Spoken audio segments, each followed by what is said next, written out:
Chapter 3. The Misunderstanding. Nothing special had yet happened that morning. Renee and Albert sat on the front step of their house trying to figure out why Mother had said that this day would be special. The morning meal was a little strange, they thought, because neither Father, Mother, Abraham, nor Mary ate anything. Everything else was normal. No baby had appeared yet. Soon the twins' thoughts wandered off. Albert pulled out a small piece of white paper that Abraham had given to the girls. Not many people, especially children, had paper, but several of Abraham's friends were excellent paper makers. Most paper at that time was rather yellow, but the French, especially the Huguenots, were now producing fine white paper. The girls ran their small hands over it and felt the texture. They held it up to the sunlight and could see its weave.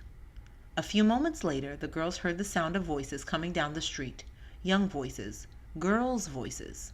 The twins stood up from the cool step, with Albert ever so carefully tucking the paper back in her pocket, and walked a few steps to the front of their property. Peering down the avenue, they could see a group of girls coming up the road, singing and laughing. Some of the girls were older, some the twins' age, but what was most interesting about the little parade were all the colors. Each girl wore a collection of yellow, blue, red, and orange cloaks and scarves, flowing all about them like dancing flags. The parade of girls was getting larger, and the pretty singing was getting louder. This must be it, thought Renee.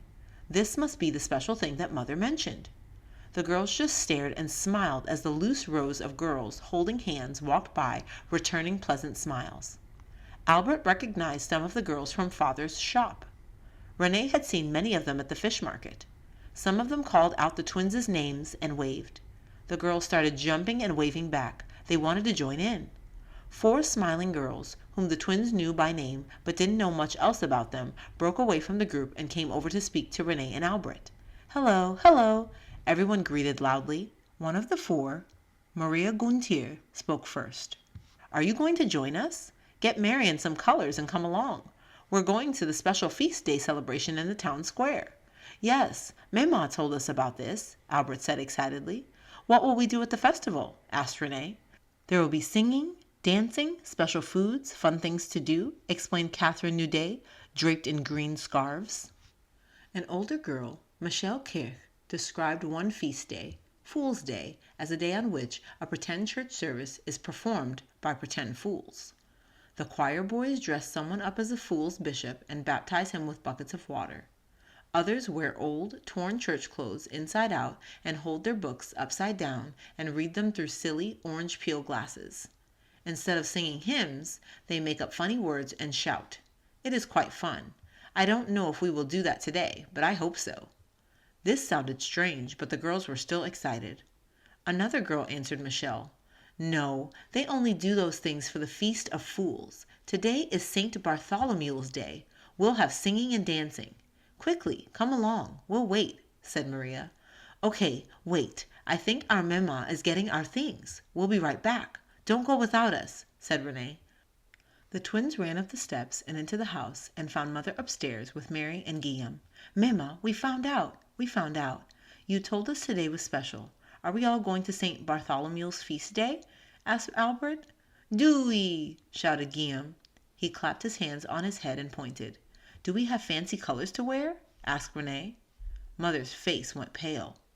Mary looked shocked. Mother covered her mouth with her hand and walked around for a moment, thinking and looking very worried. Then she gently pulled the twins toward her and slowly sat down in her wooden chair next to the dresser. "My dear girls, I know. I am sorry that I wasn't clear when I said that today would be special. I know that you are very excited right now, but sometimes things may at first look pleasant, though they are really not." The girls didn't understand.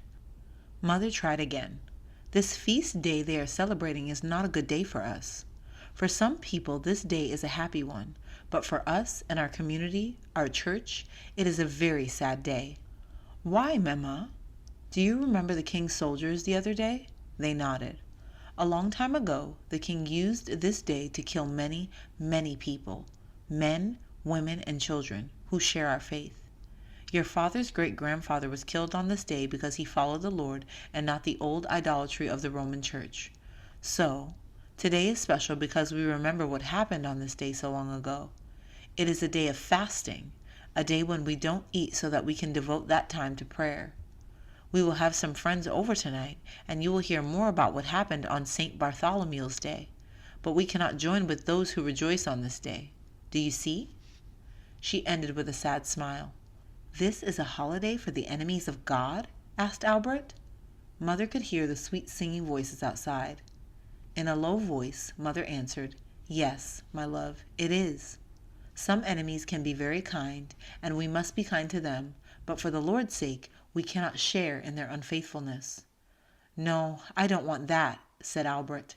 Me either, agreed Renee. The Lord gives us his commands to make us happy, Mother encouraged. The twins left the room and ran downstairs to meet 3 girls who were still waiting. One had already left. Come on, they yelled. Sorry, we are not going. This is a sad day for us. Long ago, the king killed many Christians on this day. That is not a thing to be happy about, said Renee with humble boldness. Our grandfather was a friend of the Lord, but the wicked king killed him, added Albert. The 3 girls looked at each other and began to laugh at the twins. Oh, they're Huguenots, said Catherine with a changed look in her eye. Well, we're going to sing and dance. You stay here with your silly family. Maria leaned toward their faces and sang rudely, Huguenot, Huguenot, not worth a Huguenot penny. The 3 laughed again and ran off toward the town square. The twins stood there for a moment staring at the ground. Then they each put an arm around the other's shoulder and slowly walked over to their gardens. Why did those girls have to be so rude? After tinkering in their gardens for a moment, they both went back to be near Mother. Early that evening, family and friends began to arrive at the Martineau home. Uncle Philippe and Aunt Catherine, along with their 4 daughters, came in from their farm. Uncle Gaston, Aunt Annette, and their 4 children came in quietly, and everyone found seats or floor space on which to sit. A little while later, 2 elders, Monsieur Pasquier and Monsieur Morin, from the church and their families also joined the gathering. As Father welcomed these last guests inside, he caught sight of Monsieur Rubiquet staring at him from across the street. Monsieur Rubiquet was a kind neighbor, but served as a deacon in the local Roman church. Your pretend reformed religion, he grumbled, shaking his head at Father as he headed back inside his home. Father smiled and waved. Though it was time for the evening meal, El Pasquier explained how the Lord had commanded his people to observe days of fasting, no eating, at times in order to remember and devote that time to prayer and worship. None of the adults or older children, including Abraham and Mary, had eaten anything that day, but instead had gladly given the day over to long times of prayer. They all sang psalms together, holding hands happily. Everyone showed great thankfulness and reverence for the Lord. Soon Father and Uncle Philippe told the story of the St. Bartholomew's Day massacre of nearly 100 years before their time, when the blood of God's people flowed in the streets of many cities in France, including their own city, La Rochelle. The killing started in Paris by the wicked plans of Queen Catherine. During the night, the king's soldiers started killing Huguenot pastors and leaders and throwing their bodies into the city's large river. From the high palace windows, the king and his family excitedly watched the killings in the streets. By the morning of St. Bartholomew's Day itself, large groups of people were helping to stab or shoot Huguenot men, women, and children in and around Paris. The wild groups of killers carried white crosses of the Roman Church as they murdered many Christians of the pretended Reformed religion, as the king and Roman Church called them. The fathers especially reminded everyone that they were to love, respect, and pray for the king and those in the Roman Church, even though they harmed Christians at times. Even more importantly, we will trust the Lord and know his command that we are not to fear those who can kill the body, but we are to fear and respect the Lord alone, said Elder Pasquier. The evening ended with more prayer, singing, and thanksgiving. Everyone stayed very late until the wild celebrations in town had died down. The many feast days almost always ended in rioting and violence. Since they lived on a farm outside the city, Uncle Philippe, Aunt Catherine, and their children would spend the night with the Martineaus, but the others left to their nearby houses.